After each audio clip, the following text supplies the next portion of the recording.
And that begins with us, number one, by placing a premium on education as a cultural value. We must be frank with our children and our grandchildren that in this new century, in the 21st century, there will simply not be enough jobs in America for people that do not have some sort of advanced education. And that's why it is the proper role of our federal government to invest in things like Pell Grants and our student loan programs. But it's incumbent upon us as a community to also place a value on this and to incentivize these things. In addition, I grow increasingly frustrated at how in our nation we have stigmatized career education. How we've made career education appear to be something beneath people, when in fact it is something we desperately need. There are kids that don't want to go to a four-year university, but they're really good at fixing things, maybe airplane engines, or maybe they've never met a computer program they can't solve. There is no reason why this nation cannot have an educational system that allows children to graduate high school, not just with a high school diploma, but an industry certification in some technical skill that they can use to provide for themselves and their families in the future. Another thing that this is near and dear to the heart of this community and to this group is international trade, which is a logical thing, particularly in this hemisphere.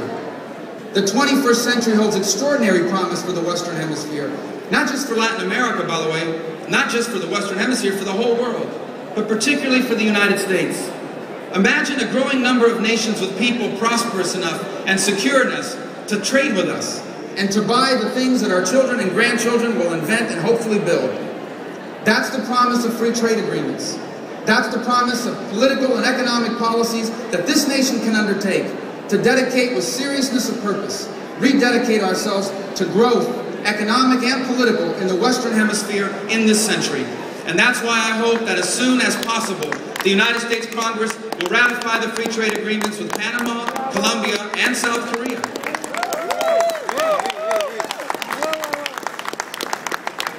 And last but not least, something that we need to deal with is our national debt. Now look, the focus in Washington is on the budget and the debt, and that's an important issue.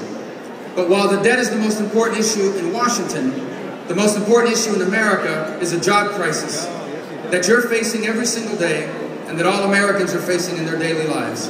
And the debt is a part of that. Because as you know better than I do or any politician does, ultimately, in order for someone to invest in a nation and in its economy, you must have confidence in the future. You must believe that the worst is past, that tomorrow has a chance to be better than today. You have to somehow be able to predict what's around the corner. And so long as our nation faces a debt that is larger than our economy, no one is going to feel like tomorrow is better than today. And so we have to deal with our debt. And I hope that that's something Washington will begin to take seriously after years of letting it grow under both Republican and Democrat administrations.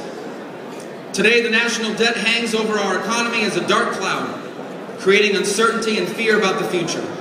A fear that tomorrow will bring about higher interest rates and punitive tax rates that will stifle economic growth and opportunity.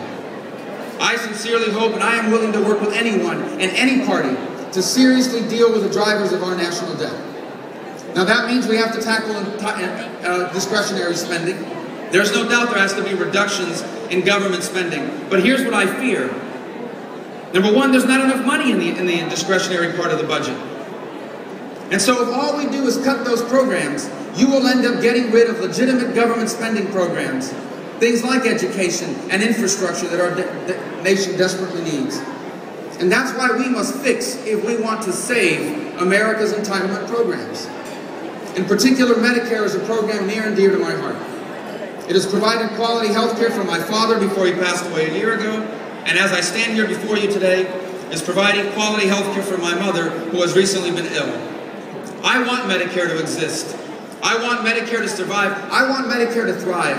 I want it to exist without any changes for parents, for people like my parents, like my mother and her generation, without any changes. But I also want it to exist for me and for my children when we retire. And the sad truth is that if things continue the way they are in that program, not only will it bankrupt our country, but the program itself will cease to exist. And so I hope that on a bipartisan basis, American leadership will do whatever it takes to save Medicare, and do so in a way that does not harm or change anything for people currently in the program, but preserves it for people like myself. and for our children, in a way that allows our nation to once again grapple with its national debt. But to do that will require people like me and people like you that are decades away from retirement to accept the simple but powerful truth that if we want Medicare to survive without changes for our parents and to exist for us, then our Medicare will have to look different than our parents. And the sooner we accept that, the better off our parents and grandparents will be, the better off we will be, and the better off our nation will be. Ultimately, one more point about budget cutting. There's a lot of focus on the defense spending. And believe me, we should find fraud and abuse and waste anywhere it exists. But if you think the national debt is bad for our economy, terrorism is even worse. The world is as dangerous today as it has ever been, and it desperately needs a strong and vibrant America able to protect its national interests anywhere in the world, politically and diplomatically, and if there is no other choice, militarily. And to do so requires us to spend money to ensure that America's armed forces remain the strongest and most powerful in all the world. In closing,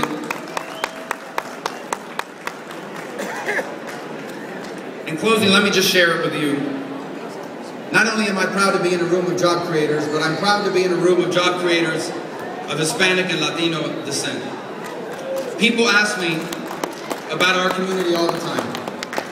And I tell them that of all the communities in America, none understands the American dream and the American hope better than ours.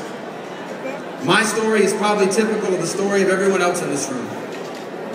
Perhaps it was you or your parents or grandparents came here from somewhere else because something made life impossible for you or difficult for you in the nation of their birth or of your birth. You came here with the hope of accomplishing your dreams, but more importantly, giving your children the chance to do everything you could not. Sometimes those of us my age, although I'm getting older every day, as are all of you, I suppose everyone is, forget that our parents were once our age themselves. And that when they were, they had dreams and hopes for their future the way we have for ours. As far as my story is concerned, I'm not sure what day it was or what it was that caused it. But at some point in their lives, my parents realized that they would only be able to go so far. That even in this extraordinary nation, with all the blessings and opportunities that it had provided them, there was only so much they were going to be able to accomplish.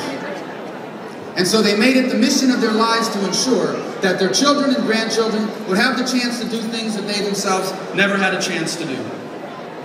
And I believe that they were able to accomplish that because of hard work, because of sacrifice, but also because we were privileged, honored, and blessed to be able to grow up and live here in this, the greatest nation in all the history of all the world. And for us, for our generation, the great calling of our time is to preserve that same promise for our children and grandchildren. Every generation of American has been called to confront and solve the great challenges of their time. And now we are called to do the same. It is the great single issue of the moment. And no community understands that better than ours. And so I expect that we will lead on these issues because we understand it as well as anyone else does. We understand the American dream because we didn't read about it in the book. We have lived it and are living it now.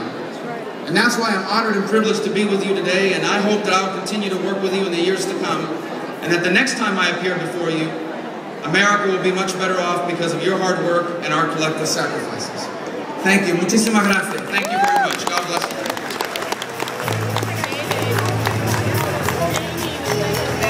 Thank you, Senator Rubio. I want to thank you on behalf of the USACC and all board members for your representing us in Washington.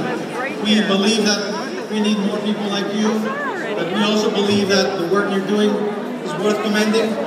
And if you one day seek higher office, you can count on us. You should.